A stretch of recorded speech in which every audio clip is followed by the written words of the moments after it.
नमस्कार, सुप्रभात। आप देख रहे हैं IBC 24। मैं हूं आपके साथ राहुल सिन्हा। सुबह 7 बजे के बुलेटिन में आपका स्वागत है। और हेडलाइन के बाद बात करें आज 4 बड़ी खबरों की, तो आज फिर G7 समिट को पीएम मोदी संबोधित करेंगे। आज रायपुर और पेंड्रा को सीएम भूपेश बघेल सौगात देंगे। तो महाराष्ट्र में कुछ जिलों में भारी बारिश को लेकर रेड अलर्ट है। राजधानी भोपाल में आज मानसून दस्तक देगा। ये बड़ी खबरें, इस पर हम लगातार अपडेट देंगे।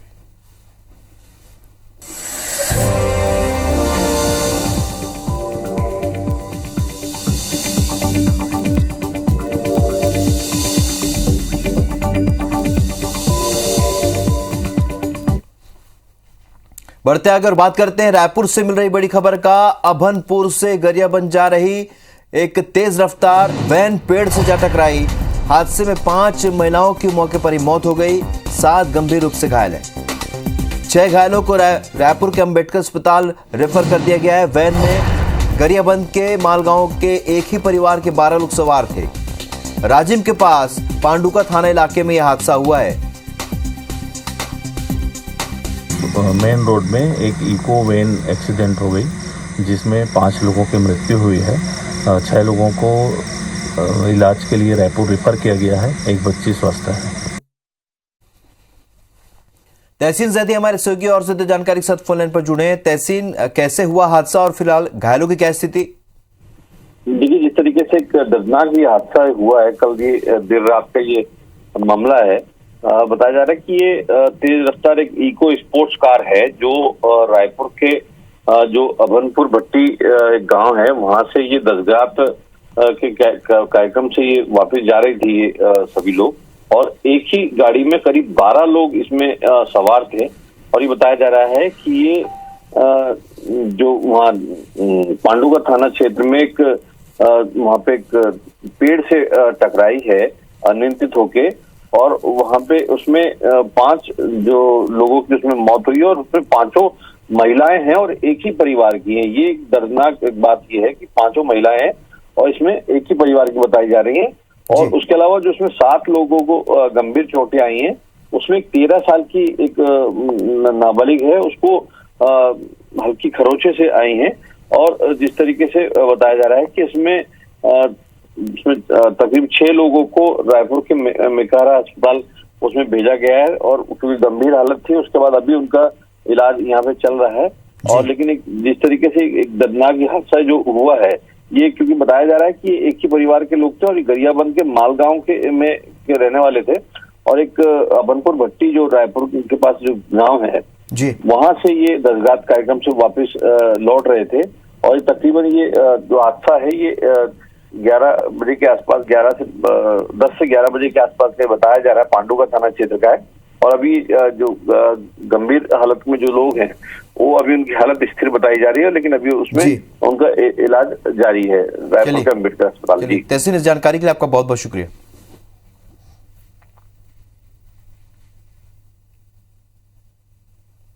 बढ़ते आगे और बात करते एक और अहम खबर की। सीएम भूपेश बघेल आज गौरेला, पेंड्रा, मारवाही जिले को सौगात देंगे।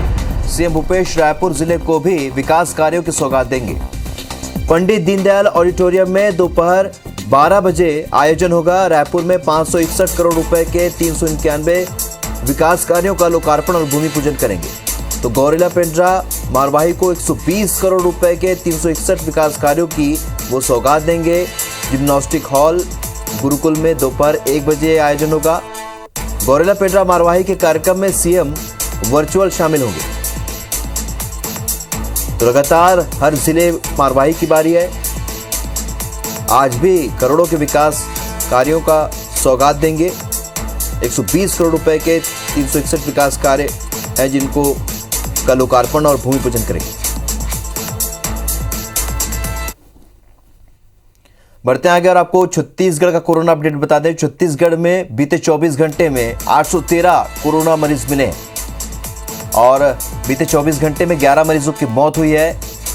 तो कल 1342 मरीज डिस्चार्ज कर दिए गए और अब तक 9,86,504 संक्रमित छत्तीसगढ़ में पाए गए हैं। अब तक 9,58,111 मरीज स्वस्थ हो चुके हैं। अब तक 13,311 मरीजों की कुल मौत छत्तीसगढ़ में हुई है। एक्टिव मरीजों की संख्या इस वक्त 15,082 है।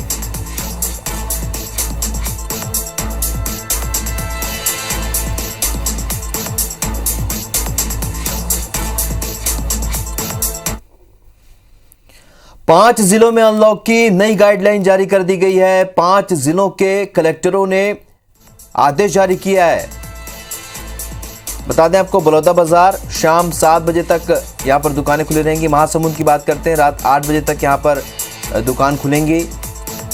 कवर्धा में रात 8 बजे तक दुकानें खुली रहेंगी। इसी तरह धमतरी में भी रात 8 बजे तक दुकानें खुली रहेंगी। बलौदाबाजार में शाम 7 बजे तक दुकानें खुलेंगी। इसके अलावा कोंडागांव जिले में भी रात 8 बजे तक दुकानें खुलेंगी। 5 जिले जहां पे अनलॉक के लिए नई गाइडलाइन कलेक्टर ने जारी की है।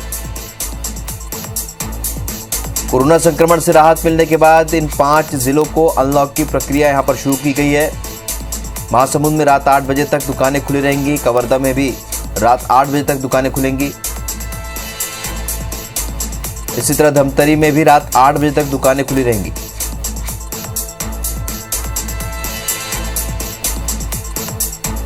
तो बलौदाबाजार में शाम 7 बजे तक दुकानें खुली रहेंगी। कोंडागांव में भी छूट दी गई, यहां पर भी रात 8 बजे तक दुकानें खुलेंगी। इस बीच मध्य प्रदेश का कोरोना अपडेट भी आपको बता देते हैं। मध्य प्रदेश में बीते 24 घंटे में 337 पॉजिटिव पाए गए हैं। 24 मरीजों की मौत हुई है और 985 मरीज कुल स्वस्थ हो चुके हैं। बीते 24 घंटे में अब तक 7,87,909 संक्रमित कुल पाए गए हैं मध्य प्रदेश में और अब तक 8,534 मरीजों की मौत हुई है। तो 7,74,600 मरीज ठीक भी हुए हैं। इस वक्त एक्टिव मरीजों की संख्या 4,775 है।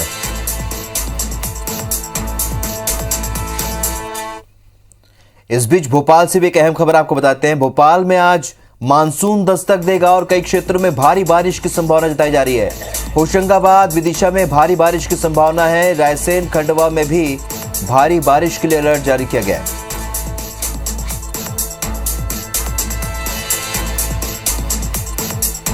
चलिए, दोनों प्रदेशों में क्या क्या आज प्रमुख घटनाक्रम होंगे, इसकी ज्यादा जानकारी के लिए हमारे साथ 2 सहयोगी हमारे साथ जुड़ रहे हैं।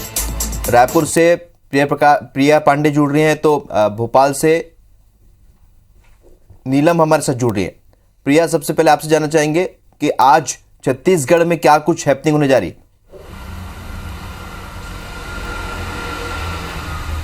हाँ बिल्कुल, मुख्यमंत्री भूपेश बघेल आज रायपुर और पेंड्रा जिले को विकास कार्यों की सौगात देने वाले हैं। तमाम कार्यक्रम जो है वो वर्चुअली होगा। वीडियो कॉन्फ्रेंसिंग के माध्यम से विकास कार्यों की सौगात प्रदेश की जनता को दी जाएगी। पेंड्रा के लिए आज 120 करोड़ की 361 विकास कार्यों की सौगात मुख्यमंत्री भूपेश देंगे। 361 विकास कार्यों के लोकार्पण और भूमि पूजन करने वाले हैं। वहीं रायपुर की बात की जाए तो 561 करोड़ के 391 विकास कार्यों की सौगात जो है मुख्यमंत्री भूपेश बघेल आज प्रदेश की जनता को देंगे। ये दोनों ही कार्यक्रम वर्चुअली रखा गया है। वीडियो कॉन्फ्रेंसिंग के माध्यम से लोकार्पण और भूमि पूजन किया जाएगा, क्योंकि कोरोना का संक्रमण था। लंबे समय से कई ऐसे विकास कार्य थे जो अटके पड़े थे।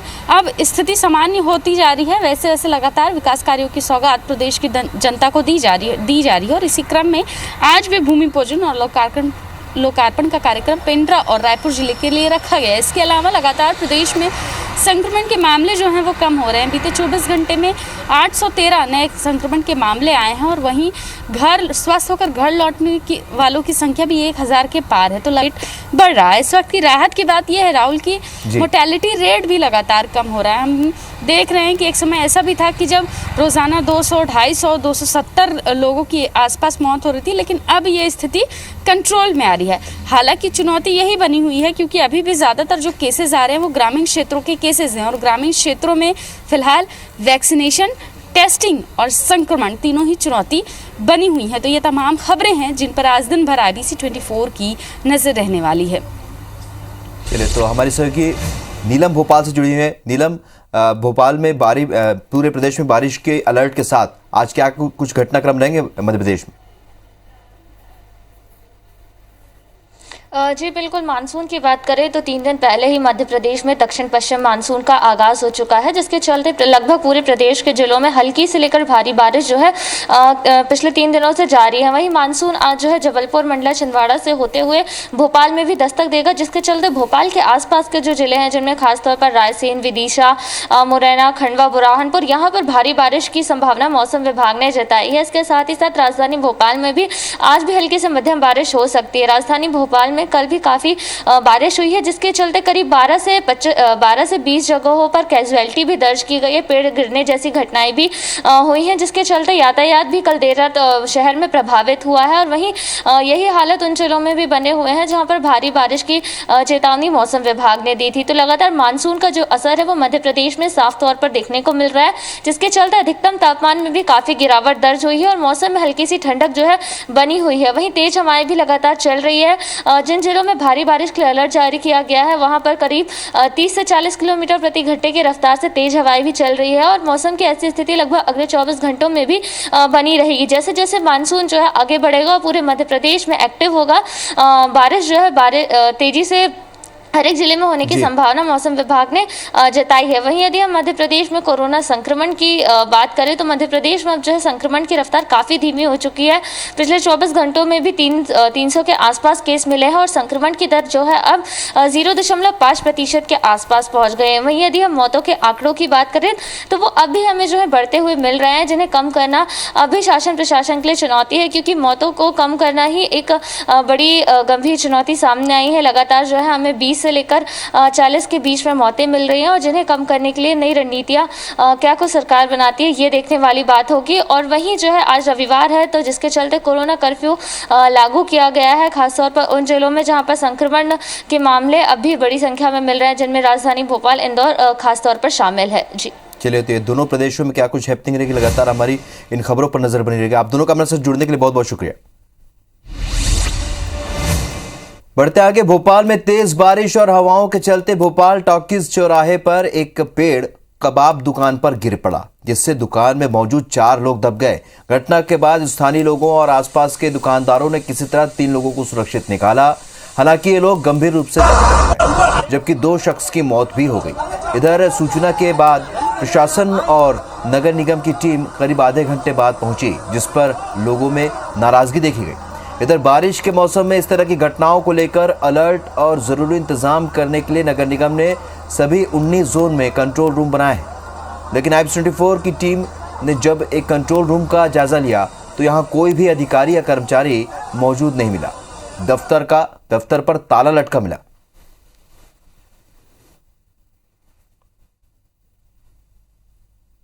राजधानी में आपातकालीन स्थिति को देखते हुए बारिश के मद्देनजर हर जोन में आपातकालीन कक्ष यहां पर बनाए गए हैं। हाल ही में एक घटना हुई और उसके बाद हमने देखा कि तमाम जो जोन कार्यालय हैं वो सिर्फ नाम मात्र के नियंत्रण कक्ष हैं। आइए हम आपको यहाँ पर दिखाते हैं नज़ारा कि ये जोन क्रमांक 7 है राजधानी भोपाल का, और यहाँ जो आदेश पिछले दिनों नगर निगम कमिश्नर ने दिए थे उसमें साफ तौर पर यह बताया था कि शहर के सभी 19 जोन में जो नियंत्रण कक्ष है वो यहाँ पर बनाए जाएंगे। लेकिन यहाँ पर नियंत्रण कक्ष नाम की कोई चीज़ नहीं है, अधिकारी नहीं है। लाइट हमारे सामने अभी यहाँ पर जली हुई है। आपदा में सबसे बड़ा काम जो है रेस्क्यू का हो, चाहे वो लोगों को सहूलियत का हो, मदद का हो, वो नगर निगम का होता है। तस्वीरें साफ तौर पर नगर निगम प्रशासन की पोल खुलती हुई नजर आती हैं कि कागजों में तो नियंत्रण कक्ष बन जाते हैं, लेकिन हकीकत जो ज़मीनी हकीकत है वो कुछ और ही बयां करती है। कैमरामैन वीरेंद्र नागर के साथ शिखिल ब्यौहार, IBC24 भोपाल। छत्तीसगढ़ में कांग्रेस की सरकार अगले हफ्ते 2.5 साल पूरा करने जा रही है और इस मौके पर वो सारी उपलब्धियां गिना रही है कि कैसे 15 सालों बाद सत्ता में आते ही उसने प्रदेश की तकदीर और तस्वीर बदल दी। वहीं भाजपा ने इन 2.5 सालों को जनता के साथ धोखेबाजी बताते हुए सभी जिलों में हल्ला बोलते हुए प्रेस कॉन्फ्रेंस की।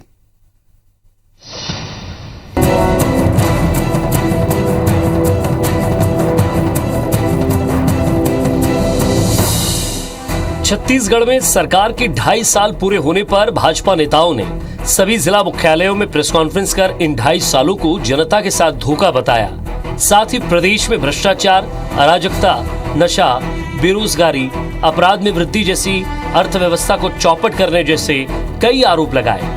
भाजपा ने कहा कि कांग्रेस का नारा था वक्त है बदलाव का, लेकिन अब जनता कहने लगी है वक्त है पछतावे का।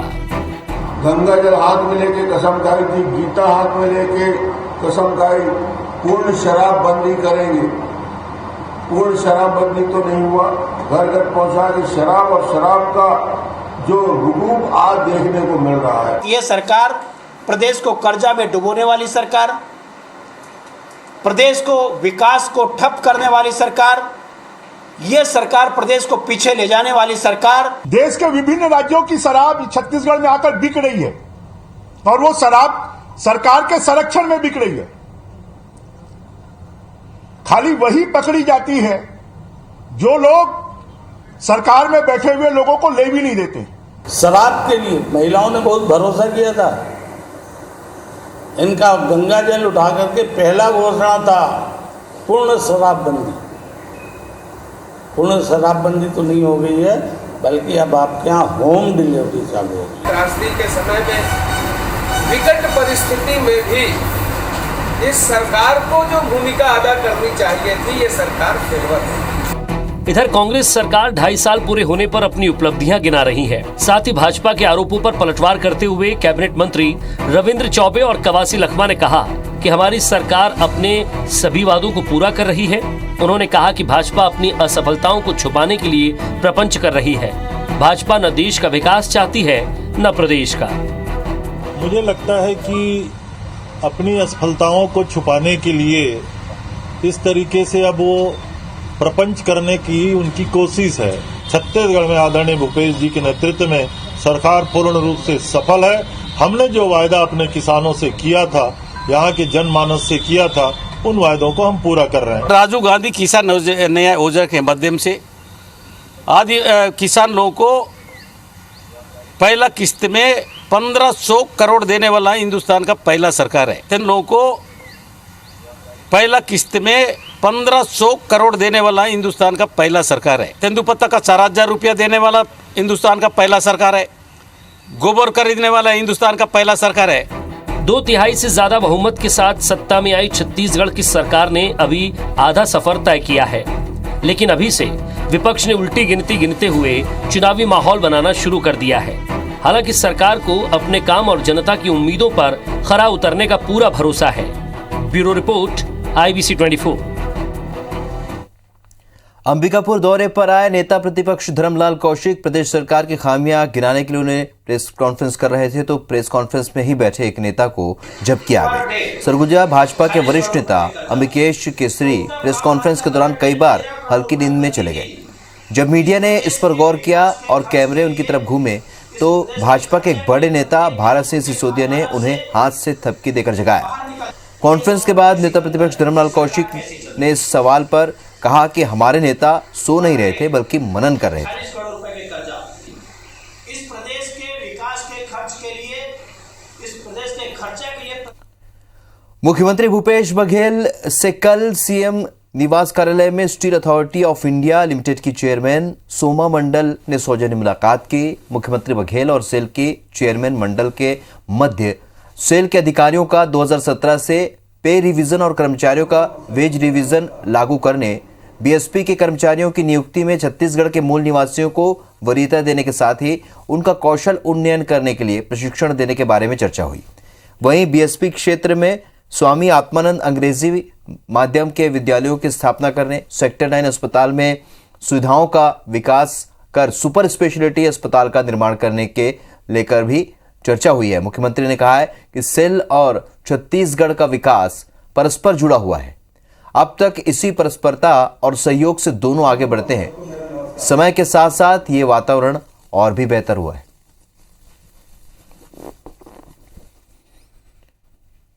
वैक्सीन कंपनियों ने देश भर के निजी अस्पतालों को सीधे वैक्सीन सप्लाई से इनकार कर दिया है। अब निजी अस्पतालों को राज्य सरकार के माध्यम से ही वैक्सीन मिल पाएगी।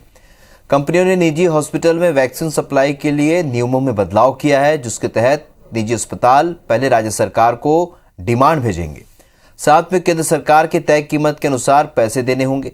वैक्सीन आने के बाद राज्य सरकार अस्पतालों को वैक्सीन अलॉट करेगी। ये नियम देश भर में 21 जून से लागू हो जाएगा। इसके अलावा निजी कंपनियों से कम 3000 डोज लेना अनिवार्य होगा।